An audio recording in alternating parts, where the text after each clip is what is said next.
he sent me a text message today kind of to talk through things, and I was planning on talking to him in person, but he initiated via text, which is great. And I basically told him that I've been around a lot of beat writers. I'm talking about the crew in Boston when I played, the crew in Detroit, like some tough, good quality beat writers. Obviously, the writers in Philly and the writers here in San Francisco as well as LA. I've developed relationships with them. I've maintained relationships with them. And Danny is as thoughtful and as aware and as fair as any writer I've been around. And it's amazing because he's doing this at a really early stage in his career.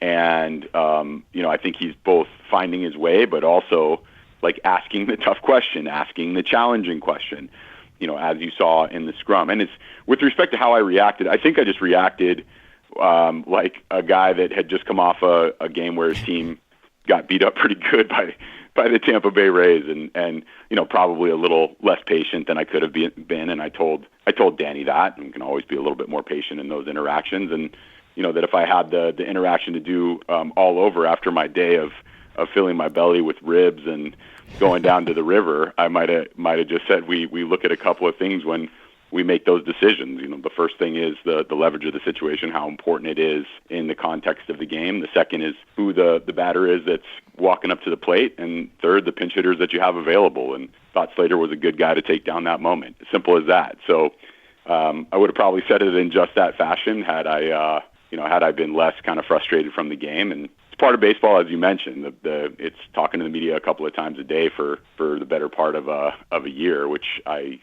understand is my responsibility. I enjoy it. I genuinely enjoy getting to know our writers and genuinely enjoy the challenges of having those conversations fresh off a loss or a win. But yeah, last night I explained to Danny that probably wasn't as patient as I could have been, and we're going to be fine. I'll see Danny when we get back from this road trip, and we'll chop it up again like we always do. And that's the cool thing about baseball is there's a new game and a new opportunity to have a good conversation every single day, and I think Danny and myself both take advantage of those.